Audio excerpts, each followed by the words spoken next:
Hi everyone, welcome to part one of today's session, which is a T-section highlighting technique. Today I will be taking you through a full sectioning pattern and application process for a T-section of highlights using highlighting foil and a pre-lightening product. Part one of this session I will be taking you through sectioning patterns, preparation, and also the first section at the back of the crown. I'm going to start by talking to you a little bit about the sectioning pattern that I have taken for the T-section of highlights. I'll start here at the back. So there is a small section which covers the top of the crown through to the lower part of the crown. Approximately, I'll place around about 3 highlighting foils into this section. This is the only section of the back for the T-section. You'll see I've just isolated the section I'm not going to be highlighting today into a braid to keep everything nice, neat and clean. I'm going to talk to you about my side sections. You'll see that I've already pre-sectioned the area here. It is taken at a foil's width.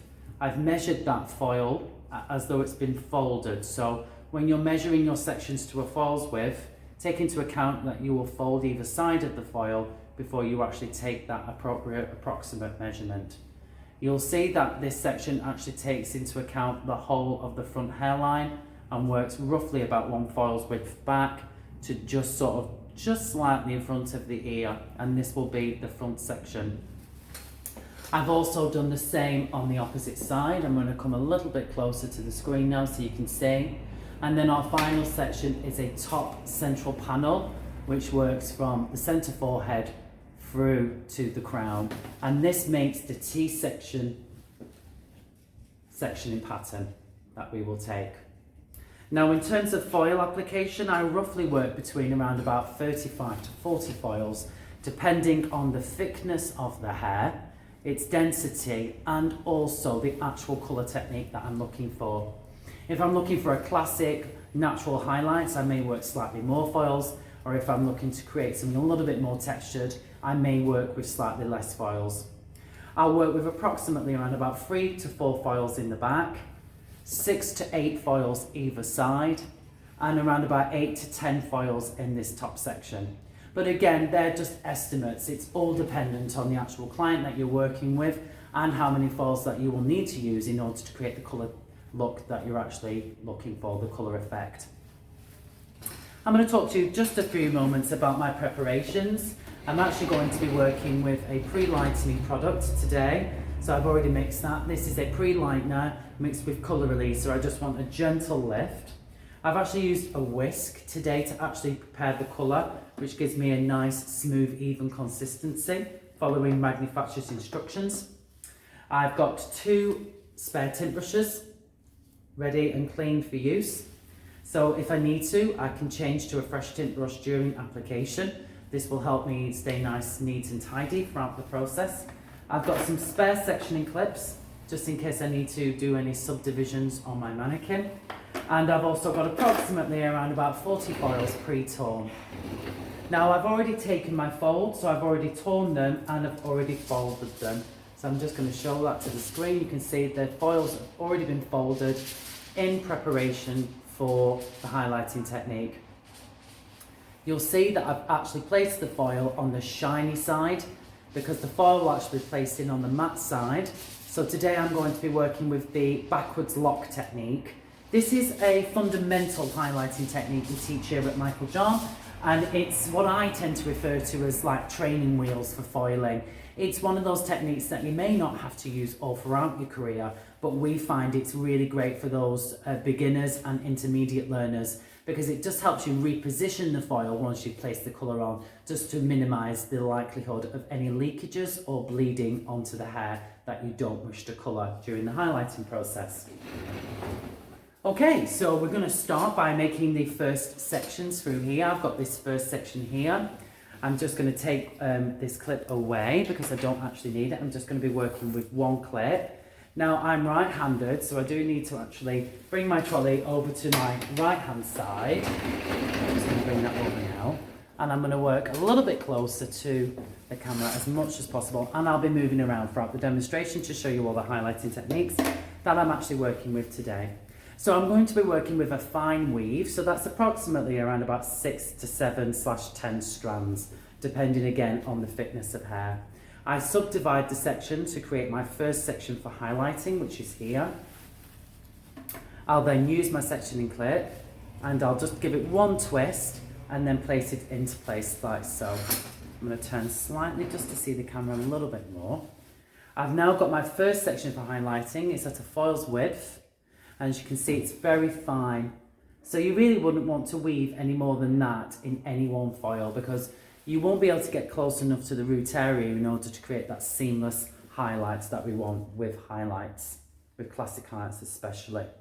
I'm using quite a lot of tension on the hair, so I've allowed it to comb nice and evenly into my fingers just by working the comb through and then placing my two fingers over, and this gives me a nice flat surface to weave from. If you try and weave sort of like pinched like this, you won't get an even weave, so you want it as flat as possible. And I just take my comb and I actually comb that through onto the section, and then I'm ready to weave. Now the weaving motion with a pintail comb is this, so you'll want to just sort of bob through the section through like so. I'm just going to do that once more, so just weave through the section. I try and keep the comb bit as straight as possible and just move this section through here. I find that gives me the best and most consistent weave. So in terms of the weave, if you're working on a retouch, so you're working on the root area, you'll want to weave in the previously highlighted sections. So if you, let's say for example, it was the first inch that we were highlighting and then the rest of it had highlights in, we would want to pick out the previous highlights. So you would work visually through this section and pick out the previous highlights. This will stop the hair becoming over highlighted, and over time, if you was to not follow that process and over highlight the hair, the client may need to have reverse lights or low lights put through there to sort of even the colour out once more. So it's always best to, if when working on a retouch application, to weave in the existing highlights and simply work colouring the root area. There's no highlights in this hair at the moment. It's a mannequin, it's never been coloured before. Well, we've never coloured it before, obviously it comes coloured. So that's why I'm working with pre-lightener today, because you always have to either pre-lighten or darken a mannequin head if you're working on your mannequins at home.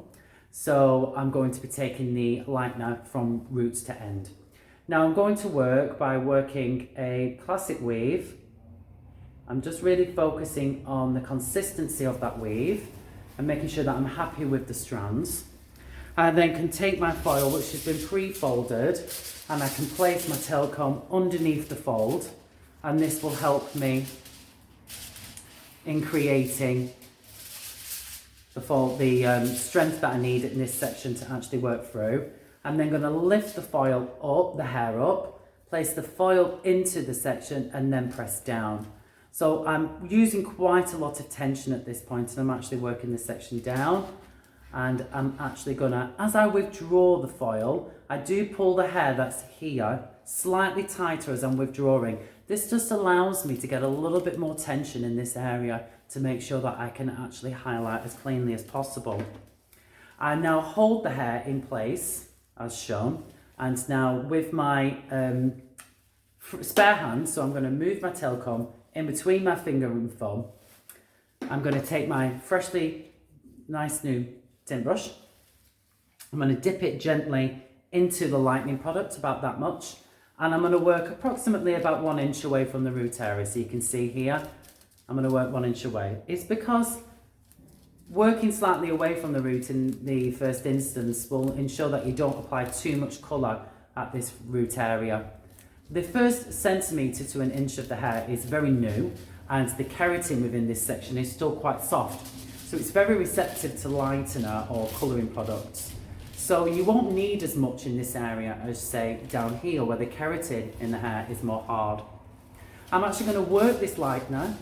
I've now transferred my other hand underneath the foil, and I'm using it almost like a board to actually allow me to apply the lightener all the way through the section.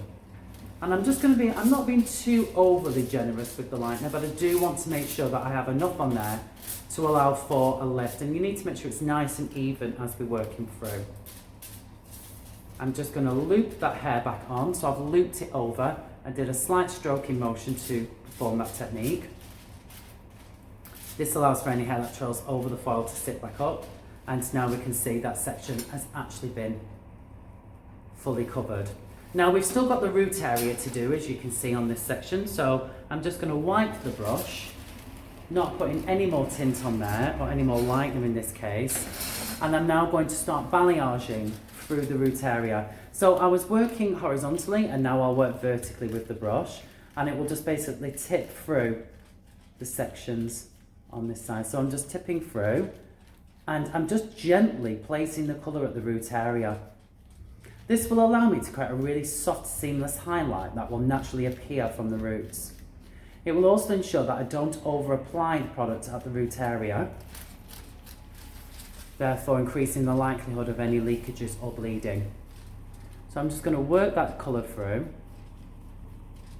until I feel very happy that I've actually applied enough there. Now onto the folding. So I'm actually going to take this section here, and with my finger and thumb, either side, I'm just going to gently pull about halfway down, and this will create the fold. So that will fold the foil once. And then just with my finger and thumb again, I'm just going to lightly pinch, but not too much because I don't want to disturb the lining underneath. Now with the tail comb, I'm now going to place another fold halfway, and again, just very gently, and again, just gently press down. You don't need to press too hard, because if you firmly scrape along there, you may disturb the lightener, and by doing that, you may end up with an uneven result. So we'll find at this point that the foil is actually sort of quite getting a little bit more firm, and it allows us to fold it in a much more clean and concise way. Now, earlier we'd already made this fold underneath. Now, sometimes when you actually highlight hair, you can find that you'll get a little bit of slippage, and here slightly you can see there's a little bit of slippage as the curve of the head actually takes shape. So what I can do now is, using this fold that I made earlier, I can press that into the root area and withdraw and press. What this allows me to do, it allows me to push the foil back in to the root area, again reducing the likelihood of any leakages. I've made two further folds either side. So I'm just going to demonstrate that to you now. So that is the first foil that we placed into the T section of highlights using the reverse lock technique, the backwards lock. And you can see, I'm just going to show you, it's nice and tight towards the root area, and it's a nice slim section that takes into account the evenness of weave and also the amount of product and the distribution of the highlights, so the overall distribution. Okay, so just to recap, we've covered the sectioning pattern, the preparation and tools required and needed for the T-section highlights, and I've taken you through the first fold of the T-section. Join us in part 2, where I will complete the back section and take you through the side sections.